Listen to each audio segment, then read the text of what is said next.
Welcome to another episode of Justice Outside the Box podcast, and today with me is Suzy Jaber, who is the franchise advisor for Coloring Mind Canada and has been a franchise owner for over 10 years.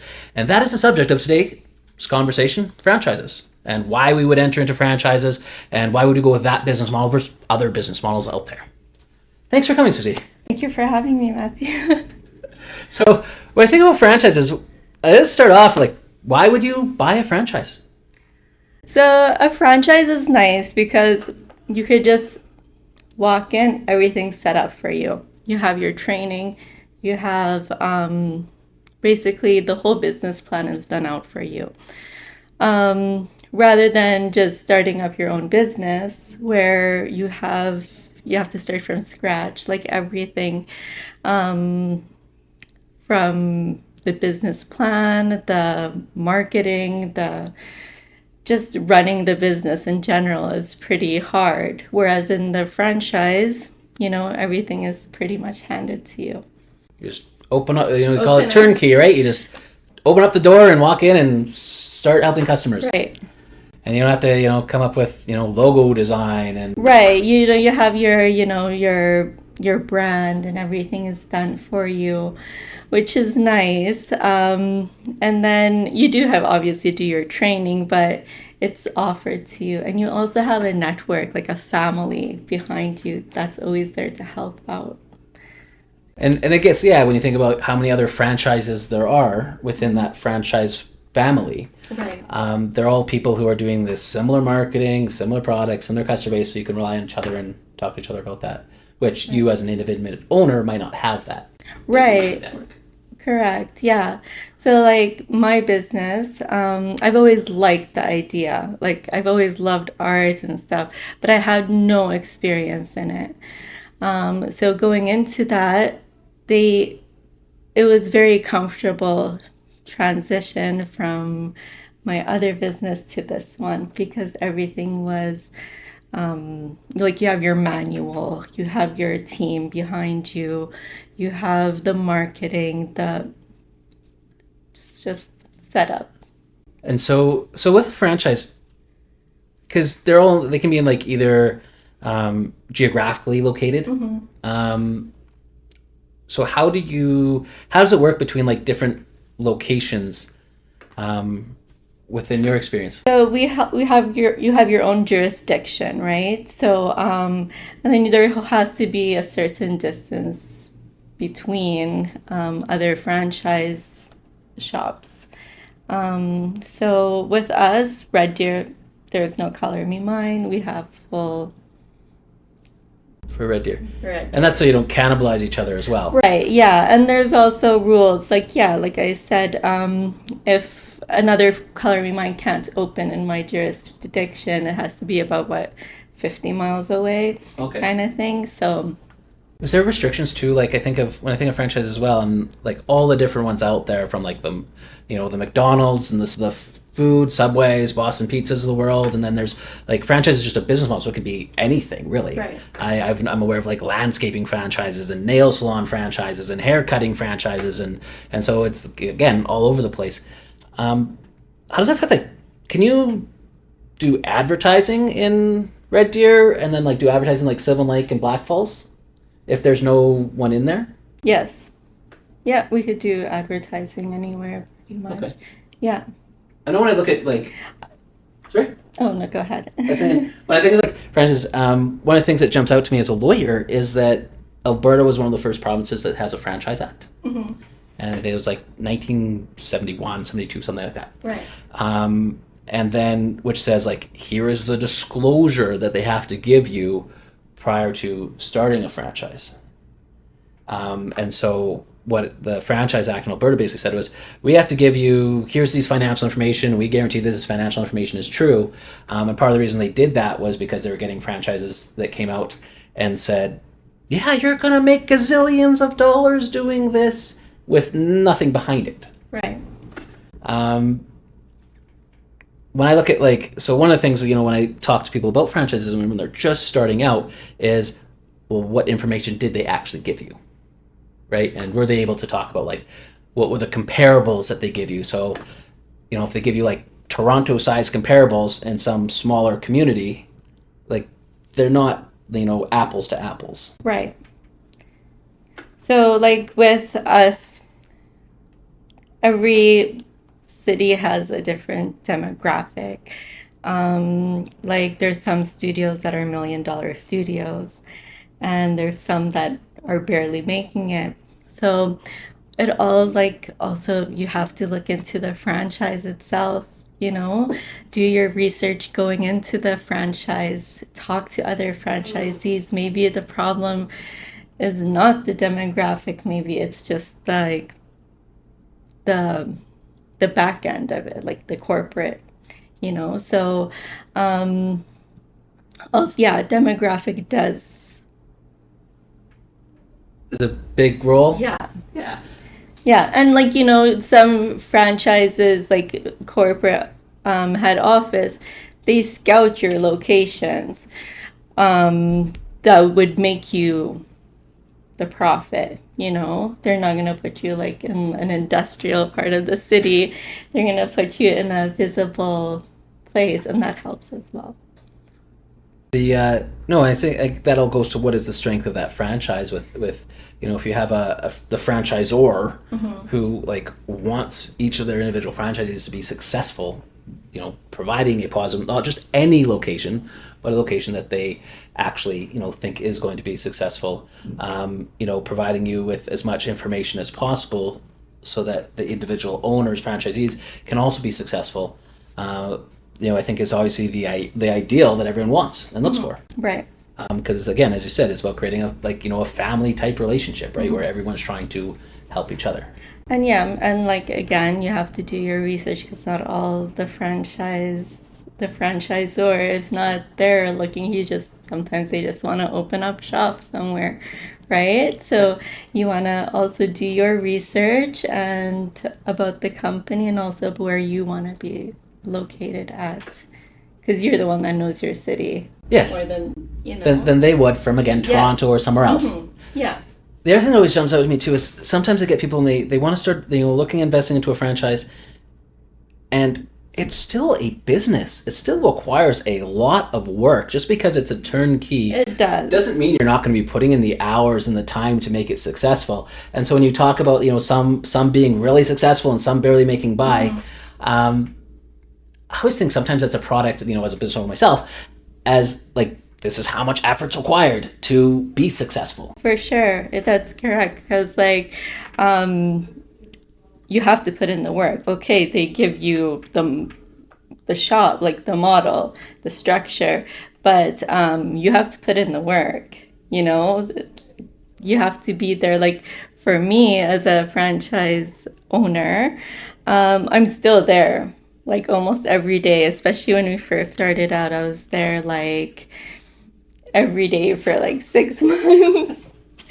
And you know what? Even if it is a franchise, customers aren't running through the door the first like month or day. You have to put in work. So, yeah. So after the franchise fee, then again, they give you this franchise agreement.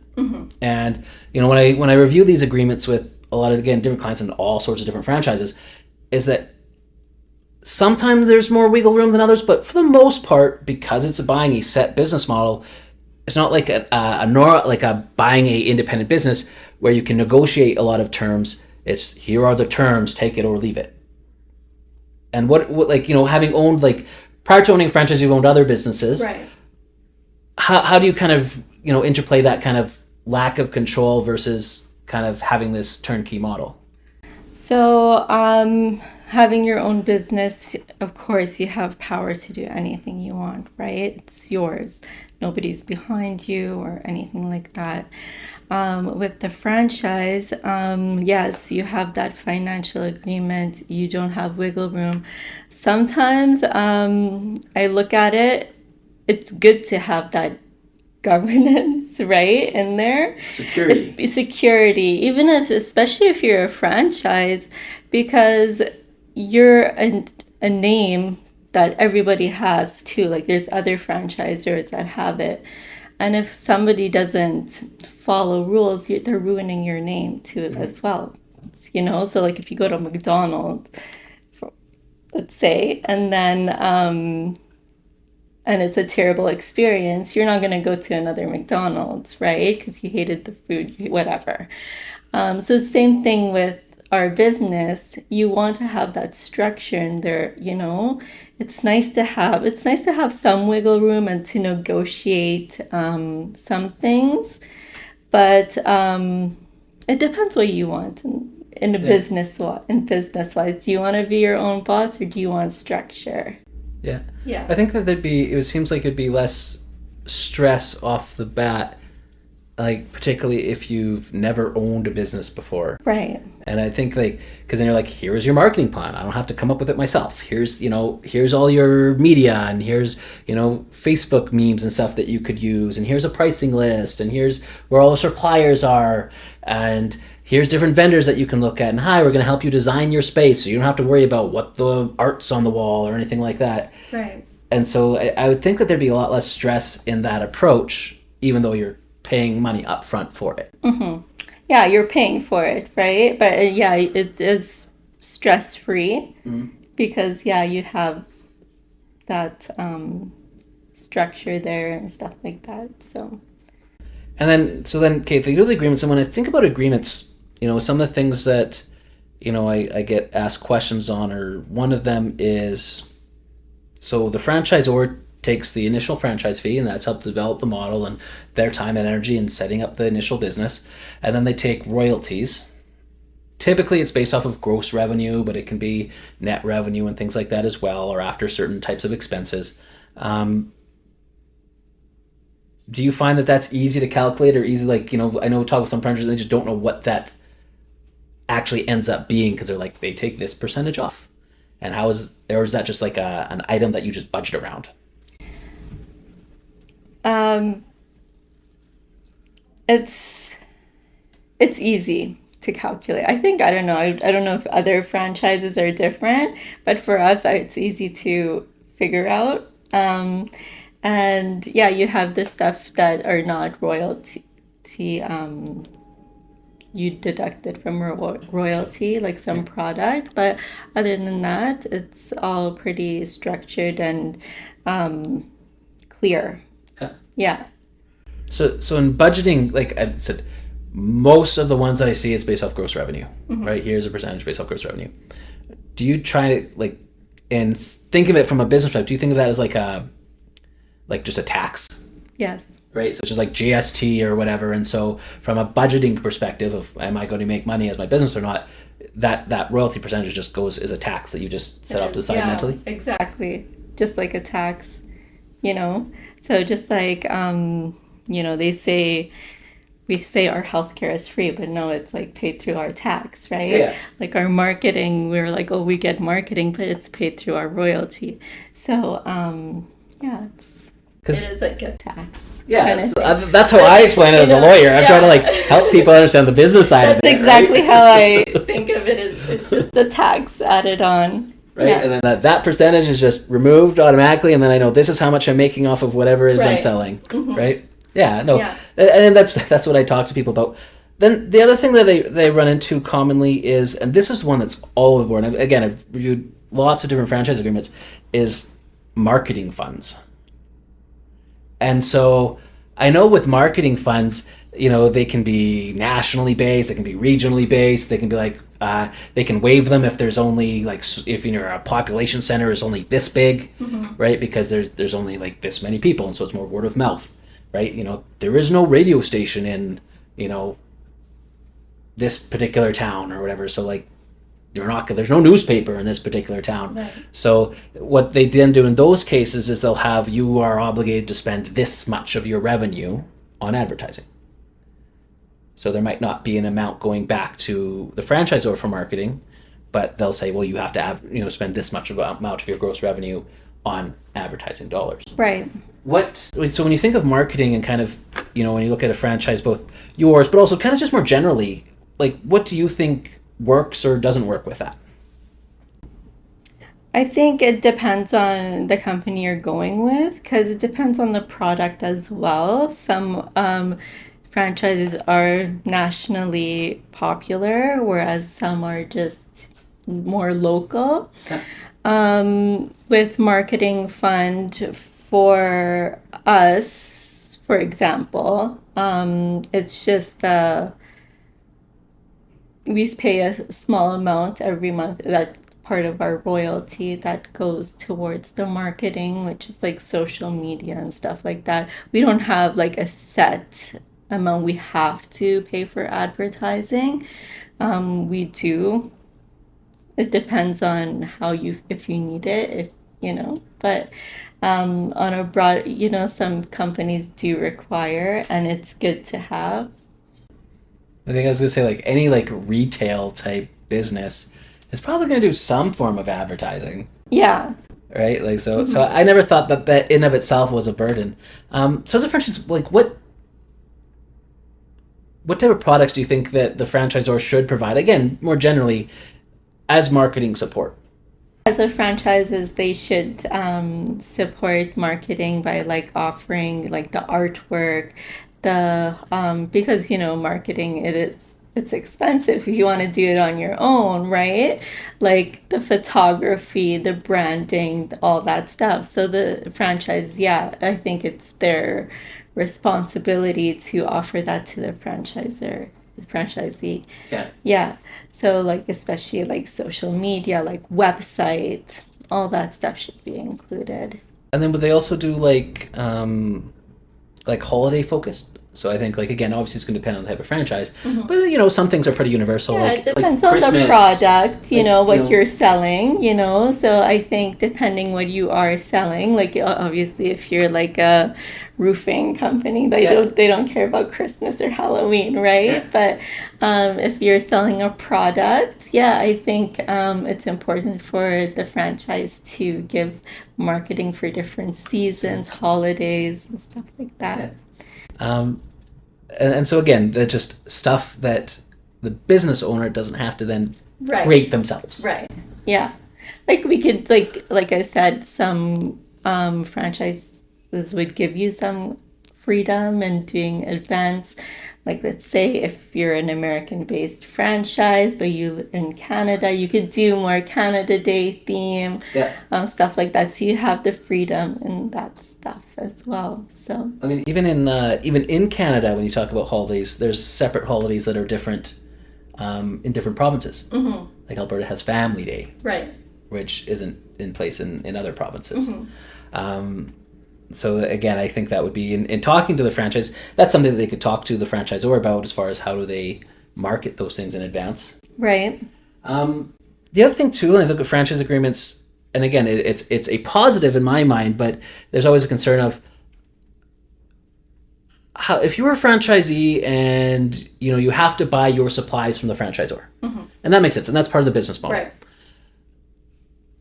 If those supplies start costing different amounts, what would you be your approach? What would you recommend to a franchisee if if the franchisee is like, look, I could get this wool that I need for my franchise from this source at a cheaper price. How would you do that as a franchisee? Communication is key. Okay, so with my experiences, we have business wise has went through a shift since 2019. You have to think of business differently with COVID, shipping, and all the inflation going up, right? So we communicate with your franchise, let them know your what financial problems with this product, and it's getting hard. Sometimes they listen and they give you options. In general, yes, you have to get from this is the vendors that they provide, but yeah, sometimes some they give you a little bit, 10% you could get from somewhere else, but the majority has to be from selected vendors. Yeah, so I mean, but that's something that's interesting because again, a lot of the franchise agreements I read, it doesn't necessarily specify quantity of this Yeah. much from approved vendors, and so again, it just when especially I think of like Alberta, was a fairly volatile resource based economy. It kind of goes these ups and downs. And then, I mean, obviously, as you said, COVID and inflation have massively increased shipping costs from other places. So looking at that sort of thing in advance as a potential new franchise owner of like, maybe I buy things by the pallet because the additional shipping it saves versus smaller individual packages. That's the thing too. And if you're a new business owner, you're looking to purchase into a franchise or any other business, pretty much. You have to factor in all that stuff. Where's your product coming from? How much is it, like exchange, border fees, all that stuff.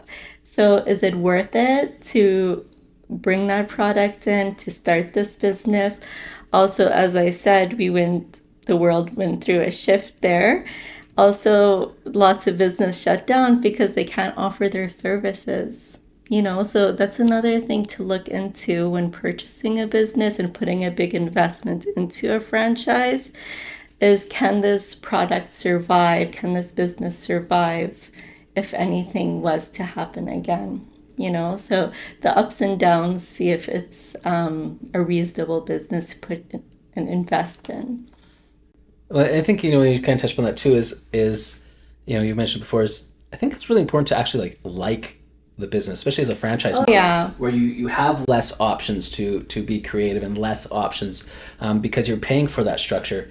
If you don't like working in that area of whatever that business is, like it's going to be very hard to be successful. Right. You have to love it, of course. You can't just go in for the money kind of thing, right? So yeah, the customer does sense the owner's love for the business. Like some businesses you go in and it's just like you never see the owner, but when the owner is there you just feel like more connection to this place. I love the business. It's fun. Even though I had no experience in that business, but I had passion for it. Yeah.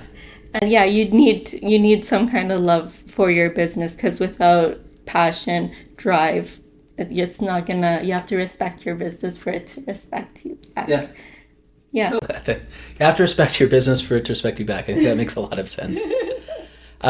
You talk with again. I go back to the thing about what are common things that I deal with clients on franchise agreements. Another one that comes up a lot are things like personal guarantees. And a personal guarantee is basically the idea that, if you're setting up your business for a franchise, you're setting it up as a company, and then if you are unsuccessful, the franchisor can still go after you for things like unpaid royalties or things that you owe to them personally. And when I talk to businesses about that, mostly it's about kind of, well, this is what your liability is, and it's your incentive to be successful, right? As in, this is what you could lose personally. You could potentially lose a car or lose a house or something like that, just like any other business. Right. Do you think that's good? Like, you're fine with that? That makes sense to you? Sometimes it doesn't make sense. Nobody likes that, Yeah. right? But it's part of the business, I guess, right? It's part of the legalities, right? Even like, let's say your business burnt down, you still have to pay royalty every month, right? So there is pros and cons. It's not always pros. There's always cons in every business. Yeah. But yeah, just hope for the best. And if that's what you want, like. Well, I mean, if you go to a bank loan starting your business, they're going to ask for a personal guarantee on that as well, right? So it's not like it's something that's, out there. Yeah. Or like abnormal or specific to franchises. It's just something I think that if you haven't had a business before, you're like, well, why are they asking me for this? Right. Yeah. So it's part of the just part of the take it or leave it aspect of starting a franchise. No, obviously. Business is business. Right. So one of the things that you had mentioned before in starting your own franchise, if you're going to start up again, so you start something completely different. Mm-hmm. And you were going to go and talk to an existing franchise owner. What types of questions would you ask them? If I was going to talk, I would ask them, or do they love the company? Yeah. Yeah, I think if anybody going to open a business, talk with other franchises too, like franchisees, because they're the ones on the front line pretty much, right? So if they're unhappy about the laws going on in their company, that should raise red flags. So I think it is really important to communicate with them and see how it is. Anything else? Because everything's on paper, right? Okay, Yeah. and you're like, oh, okay, this seems good. But you never know what's happening with, like, Feelings. right.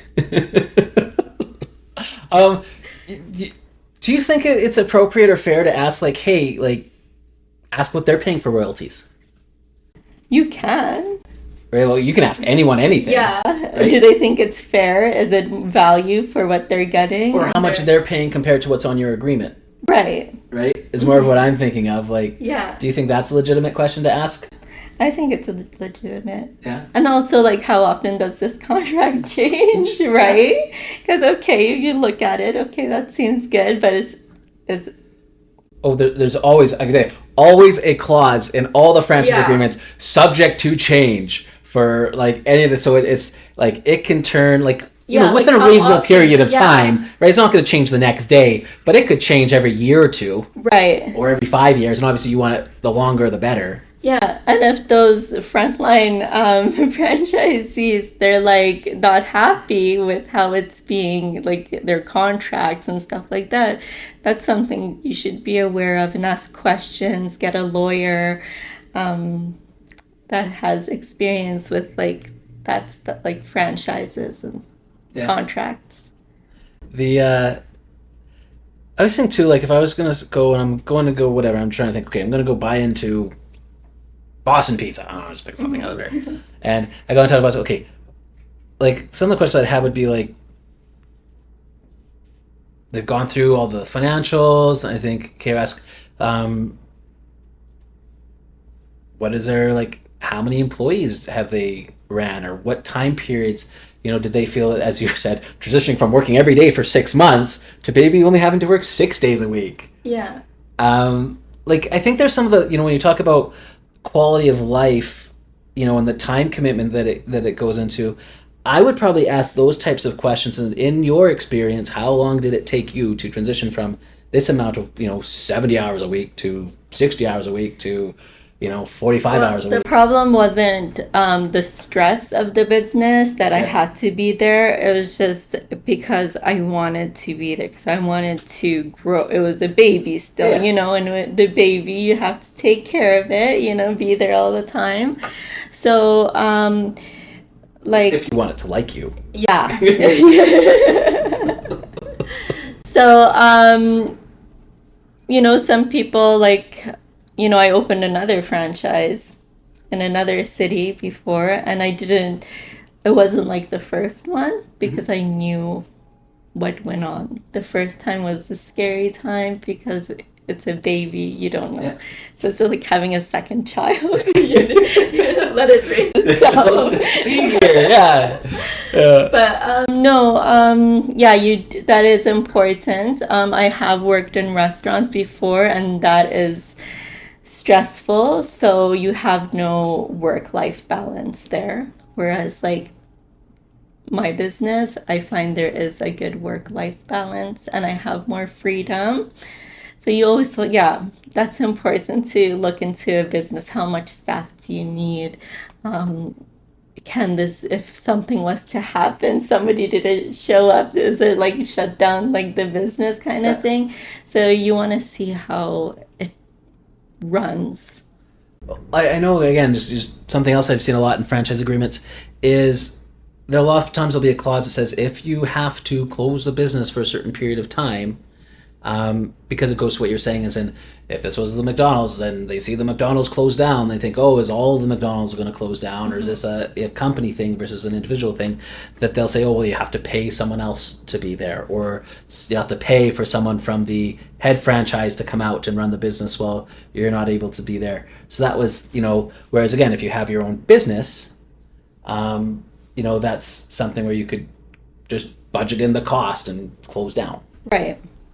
Yeah. So yeah, with this one, you have to think about Yeah. the name of the brand kind of thing.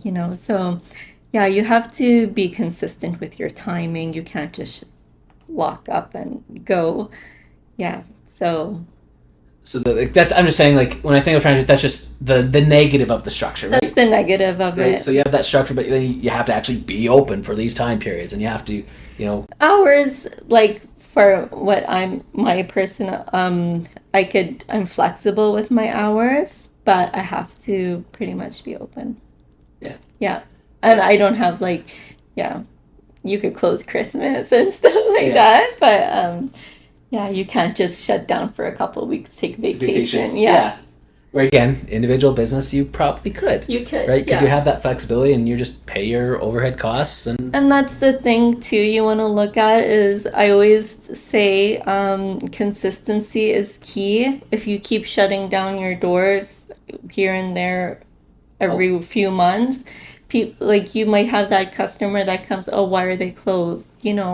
Comes back again, why are they closed? Like there's no consistency. When a knows that your door is always open, they're always gonna come yeah, and whenever they want to. whenever they want to. I had that experience with a restaurant where it was like closed early, and you're like pulling on the door, and like, no, Google says this, and Right. their website says this, and look on Facebook, and Facebook says this. Why are they closed with like no notice anywhere? And so I think too, again, any business, just communication with your customers and communication. Yeah, it doesn't have to be like notice like on the door or anything, but like yeah, like the customer's not always on their social media and they're not always like Yeah. to see if you're gonna be closed that day or not.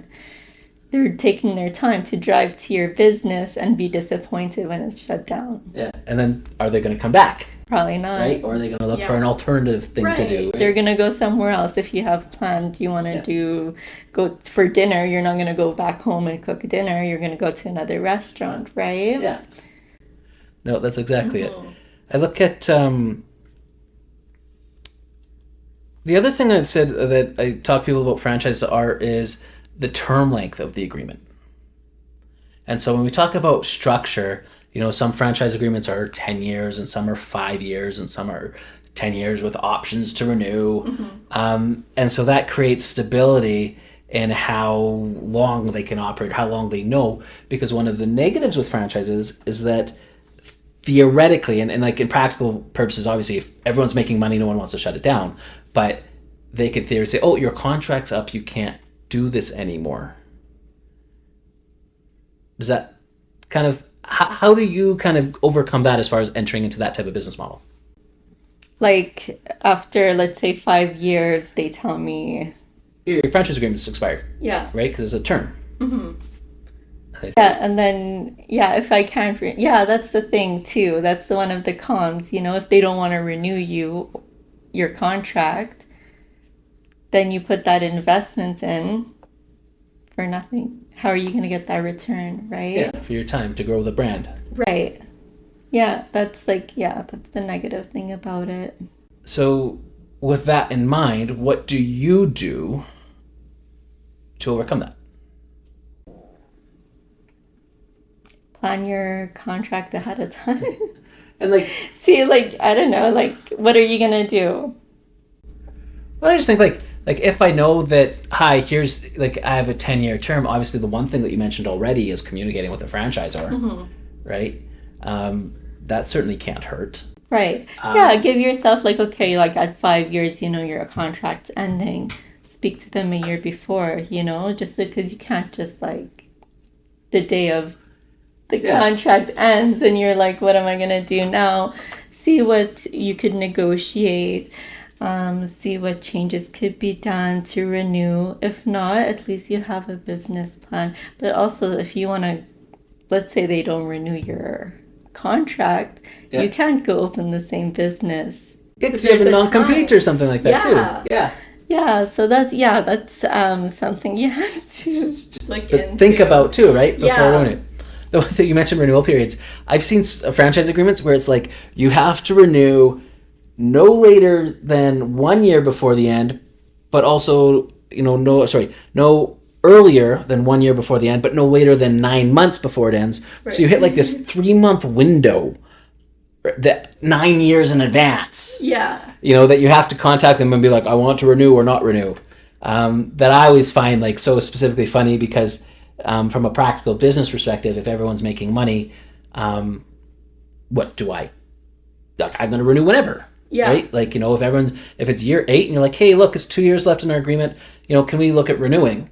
I think some people like just ask them. Yeah.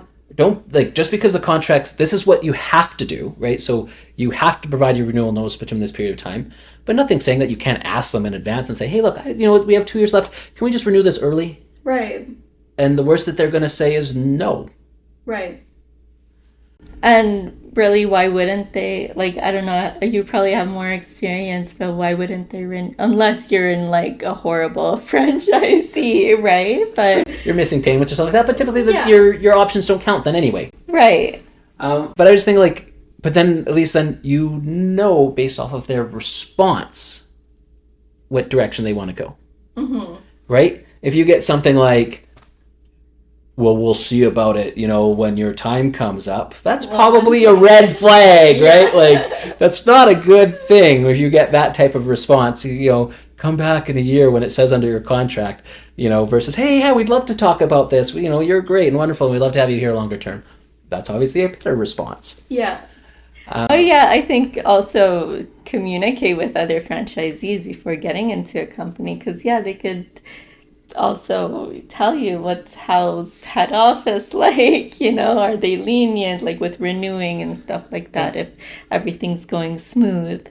Yeah, so I mean that's great because that's another question, right? Mm-hmm. Before you buy, how strict are they? Yeah, because in also you have your building lease or whatever, you have to negotiate that. They can't leave you high and dry, right? Exactly. And I've dealt with franchise litigation where that's happened, mm-hmm. where the building lease didn't renew. Right. And then they got stuck with essentially a franchise agreement with no franchise. Right. And to make the franchisor was the one in charge of that. So that, that kind of, those things do happen. And so that's what I said, like, don't be afraid to ask early. Yeah. The other thing too, when I talk about, I look at franchises, and again, there's always going to be something else. We're talking about legal stuff and me, and I was just like talking. But, so we've talked about, pros and cons of why would you want to enter to the franchises, some of the structure, benefits versus the flexibility and having kind of a family background and the importance of communication.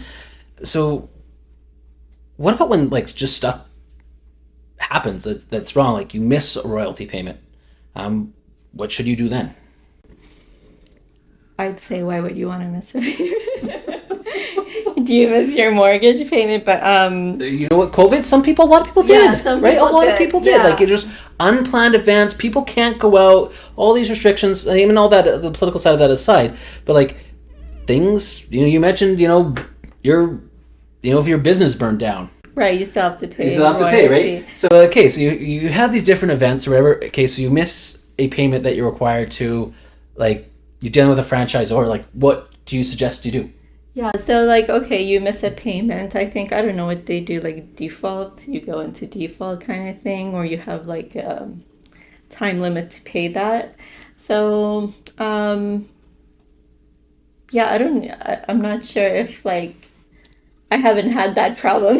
I know, you just treat it as a tax. You already just set it aside, right? You don't even plan around budgeting it. That's also something you do have to look into when running a business, is having that security fund kind of thing. Like, if your business burns down or COVID or whatever, just always have a safety net. Your business is making money. You don't have to spend it. I did a previous. There is consequences if you do miss payments, right? Or if anything happens like that. So it's like a responsibility. You have to just, even if it's a franchise or not a franchise, you still have your loan. Own up to it and deal with it. Or your lease. Yeah. It's not just your royalty. It's your lease, your rent that has to be paid. So I think one has to be responsible to have that safety net if anything does happen. So when we did another podcast on short-term leases, and we talked about things like maintenance funds Right. for properties, as in you can't just keep pulling all of the money out and not have a fund available to deal with things that break. Right. Right. And I think and I was saying, like, in a franchise that's just starting off, though, that could be the hardest thing to estimate. Right. Because you don't necessarily know, like, some months will be busier than others. Right? And so how do you know how much you can take out in any given month? Right. And after 3 or 4 years, you can figure that out. I think it's different with every business. I know, like, some businesses, like I had one business that was slow to make growth, right? Whereas the other one, right when I opened the door, it was like making money. So it's really hard. So it's like there's really, I don't think there's like an answer, but you just have to just be cautious for especially the first year. See how when you're busy months, when you're slow months, stuff like that, and then yeah. I was gonna say, like, I think just planning around that possibility. Yeah. Budgeting around that possibility. Right. Just you don't want to like, oh, I made $100. I'm gonna go spend my $100. You know, like put like a percentage aside, kind of thing, just to, because you never know. It's just, especially if it's your first business, you don't know what you're gonna run into, right? So it could go smoothly, and maybe you might run into a snag, but at least you should be prepared. Well, it's again, talk about anybody. If you're buying any business, here is the capital cost of the business. Like, this is what you're paying. So we're talking about franchise fee, all the equipment, everything else that you're setting up. But if you're trying to plan about, well, what is the overall cost of me buying this business in the first place, you have to build in a operating fund, as in, if this business makes no money at all, right, for this period of time, I have the capital to help create the growth. Right. And so that's one way of... Yeah, so you kind of want to like see how much after your bills, how much money you need to make per day that would cover your bills, and everything is extra after that. But you just want to make sure, like, also just be strong with your business. Like, don't give up on it. Every business might like always doesn't start out how you want it or what you're imagining, but just consistency, patience, and hard work, and that would reflect onto your community, and then you become more trusted, right? Because okay, I'm gonna tell you, like, because I'm a franchise, people often assume that I'm just a corporate shop just set up there, but they don't understand, like, yeah, we're locals too. Like, yeah, we're independently owned and operated. Yeah, I took some of my money and I purchased the name, but it's still the community. And if you show that to your customers that you're part of the community, they trust you more. They don't trust big box store kind of thing, right? Yeah. So I think... Yeah. No, I think you really, like, a point there is that as a franchisee, you're renting a brand. Right. Right? But everything else outside of that brand is something that the local owner, assuming that they are local, like yourself, is there as a business owner, just like any other business that's set up. Right. Yeah. Yeah. So, it's like, okay, I bought the name, whatever, but that doesn't reflect on what I'm serving my community, or the money that you put back into the community, right, or hiring locals, or using your so no, I think that's something that when people look at franchises is on a more of a community sense, they don't understand very well, is that, well, who are the owners and where are those owners located? Yeah. And so if they were concerned about how I want to buy local, it's a question that they should be asking. Right. And that's what I was pushing for a lot. I tried to not just me, or just like anybody opening up a business, if it's a franchise, be involved in the community, because you're helping them, they help you, kind of thing. It's like a bond. Yeah. Like I said, the home hardware ads, local owner, local owner. They Right. put the on the TV ad. So I see those ones, and that's the same thing that they're trying to suggest with those, right? That they were locally owned, Right. right, by individual operators in these communities. Hmm. Um, Yeah, like we try to help out as much as we can in the community too, like, and we're always part of what's going on. So, yeah, I think that's important. so that's so final Put your words. face out Yeah, there, put your you face out know, there. put your face out there, meet the people. Because, yeah, like, Versus the corporate person who sits back there and right, doesn't do and anything. you want to, like, break that stigma of, like, it's not just, like, a big, a Walmart. Yeah, of course. Nothing's wrong with Walmart. Nothing's wrong. I wish I People was shop at making Walmart, right? Walmart money. Couldn't complain if I was a Walton, right? Wouldn't complain. Right. But the yeah, so again, so if you're saying again, new franchisee comes and asks you, what would you think would be your penultimate, final kind of word of wisdom to them? My final words would be, go for it. I'll ask them, what do you want in a business? Do you want to be the boss, or do you want to just have something set up for you? What do you want? Because you might go into a franchise thinking, I'm the boss, and then if someone puts rules on you, you get upset, and then that causes like problems and default. So you want to know what you're looking for in a business. And then, yeah, go for it. Do your research. Ask about the company. Ask franchisees. There's just a franchise or just a regular business from scratch. It all has risks, and pros. And sometimes pros outweigh the cons. But, it's what you want. Do you believe in this company? Then go for it. Well, thank you so much again for your time. Thanks for coming out. Really appreciate it. Thank you.